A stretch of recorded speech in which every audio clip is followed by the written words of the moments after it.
नमस्ते विद्यार्थियों। आज हम मेघ आए कविता पढ़ेंगे।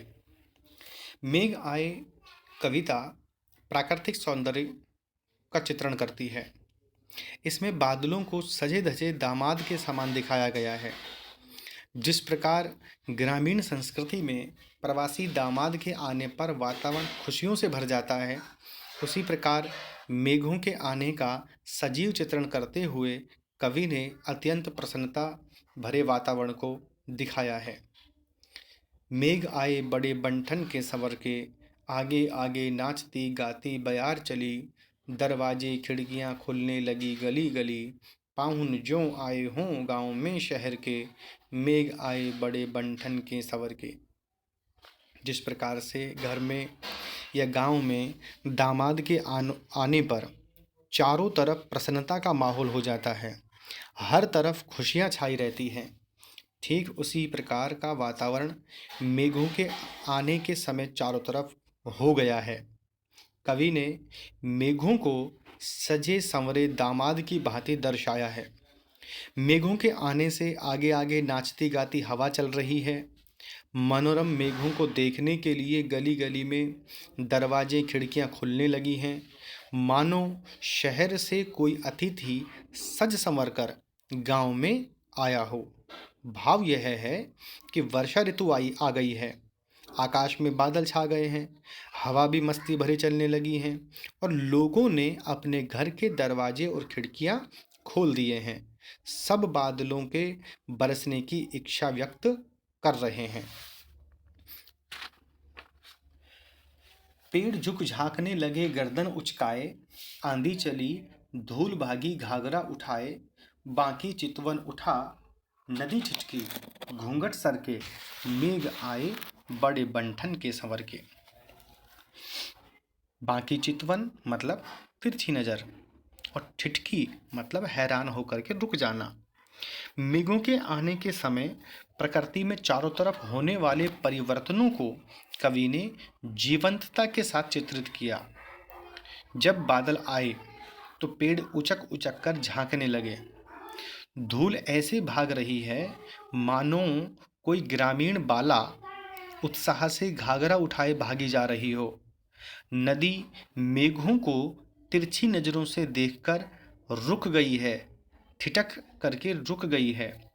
स्त्रियों ने घूंघट खोल दिए हैं। भाव यह है कि आकाश में बादल छा गए हैं और चारों तरफ बारिश होने का माहौल बन गया है। हवा के कारण पेड़ हिलने डुलने लगे हैं, धूल भरी आंधी चल रही है और ऐसे समय में नदी का मोड़ बहुत ही सुंदर लग रहा है। बूढ़े पीपल ने आगे बढ़कर जुहार की, बरस बाद सुध लेनी, बोली अकुलाई लता ओट हो की मार की। हरसाया ताल लाया पानी परात भर के, मेघ आए बड़े बंठन के संवर के। प्रस्तुत पंक्तियों में प्रकृति के विभिन्न उपादानों पर मानवीय क्रियाओं का कुशलतापूर्वक आरोपण किया है। पीपल के बूढ़े पेड़ ने झुककर बादलों का स्वागत किया। ठीक उसी प्रकार जिस प्रकार गांव में मेहमान के आने पर बड़े बूढ़े उनके स्वागत में झुक जाते हैं। गर्मी से व्याकुल लता पेड़ के पीछे छिप गई और उल्हाना दिया कि वे वर्षों बाद क्यों आए हैं। गांव का तालाब मेघ के आने की खुशी में आनंद मग्न होकर पानी की परात भर लाया है। क्षितिज अटारी गहराई दामिनी दम की, क्षमा करो गांठ खुल गई अब भरम की, बांध टूटा झरझर झर मिलन के अश्रु ढर के, मेघ आए बड़े बंठन के संवर के।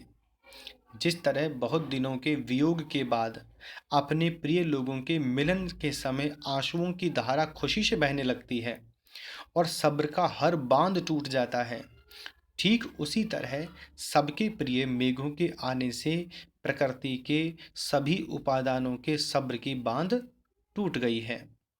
आकाश में बादल इस तरह सघन हो गए हैं जैसे किसी अतिथि यानी दामाद के आगमन पर उसे देखने के लिए अटारी में बालकनी में लोगों का जमघट लग जाता है। बादल गरजने लगे और बिजली चमकने लगी। पानी बरसने लगा। तो किसी ने कहा, क्षमा करो, अब हमारा ये भ्रम टूट गया है कि वर्षा नहीं होगी। पाहुन को, मेघ को या दामाद को प्रिया से मिलते देख प्रकृति मंत्रमुग्ध हो गई है और अपने वियोग की गांठ को खोल दिया है। सब्र का बांध टूट गया और प्रिया मिलन से आंसुओं के तुल्य वर्षा झरझर कर बरसने लगी।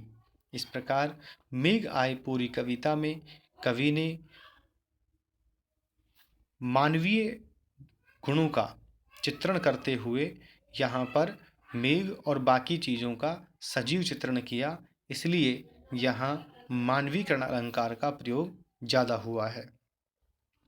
बादलों के आने पर प्रकृति में जिन गतिशील क्रियाओं को कवि ने चित्रित किया उन्हें लिखें। जैसे हवा नाचते गाते चलने लगी, गली गली दरवाजे खिड़कियां खुलने लगी, पेड़ झुक के झांकने लगे मानो वो गर्दन उठाकर बादलों को निहार रहे हों, नदी बाकी नज़र उठा कर के अटक गई है और रुक गई है।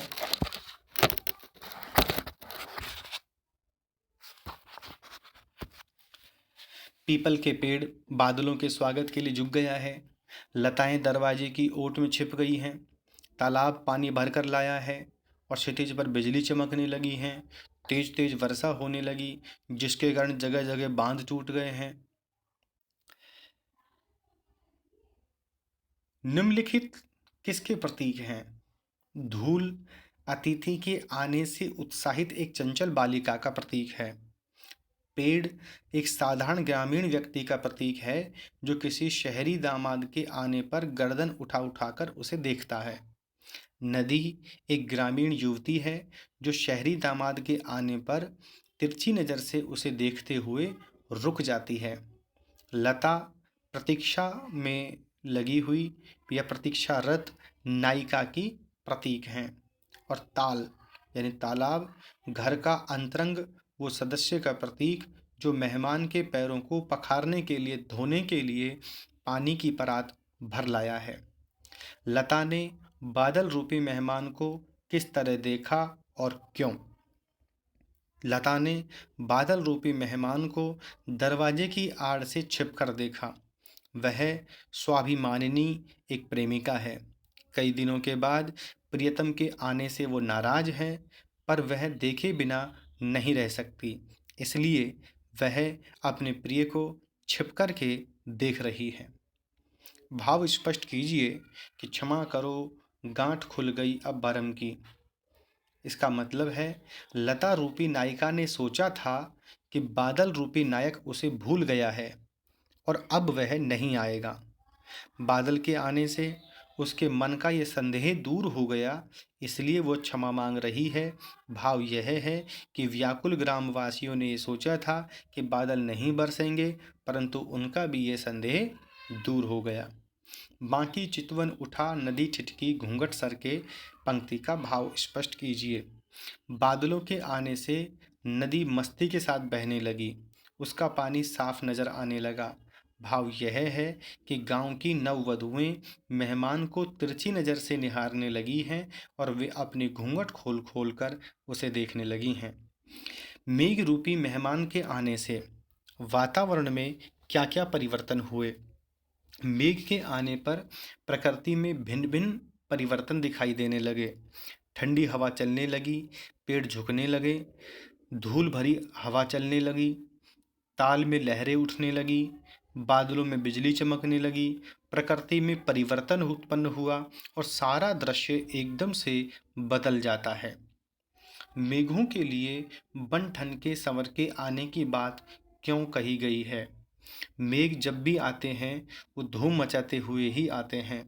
बादल की गर्जन और बिजली की चमक सामान्यतः उनके साथ चलती है।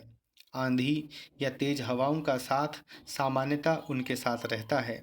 इसलिए कवि ने कल्पना की कि वो पूरी तैयारी करके अपने पूरी टीम के साथ, सदस्यों के साथ, लाव लश्कर को लेकर के चलते हैं।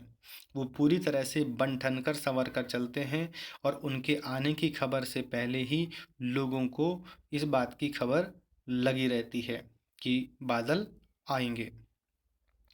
कविता में जिन रीति रिवाजों का मार्मिक चित्रण हुआ उसका वर्णन कीजिए।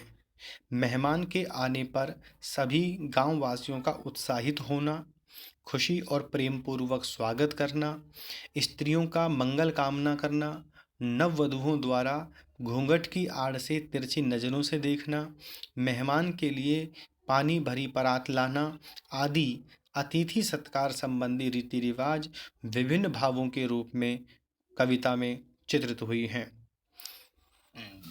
कवि ने आकाश में बादल और गांव के मेहमान के आने का जो रोचक वर्णन किया उसे लिखिए। मेघ आए कविता में मेघों के आने का वर्णन गांव में सज धज कर आए शहरी मेहमान के रूप में किया गया है। वर्ष भर की प्रतीक्षा के बाद मेहमान के गांव में आने पर प्रसन्नता, आदर, उत्कंठा और उल्हाना के वातावरण का वर्णन है। शहरी मेहमान के आगमन पर सारे गांव में खुशी की लहर दौड़ गई है। शहरी पाहुन के आने पर हवा नाचने लगती है, घरों के दरवाजे और खिड़कियां खुल गई हैं। लोग पाहुन को देखने के लिए उमड़ पड़े।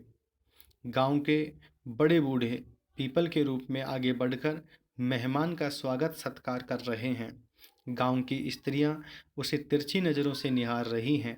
उसकी व्याकुल प्रियतमा संकोचवश किवाड़ की ओट लेकर मेहमान को देरी से आने के कारण उलाहना देती है, परंतु मिलन की घड़ी में सारे भ्रमों का निराकरण हो जाता है और प्रिय मिलन होने पर प्रेम के आंसू निकल पड़ते हैं, अश्रुधारा बहने लगती है, अर्थात बारिश होने लगती है।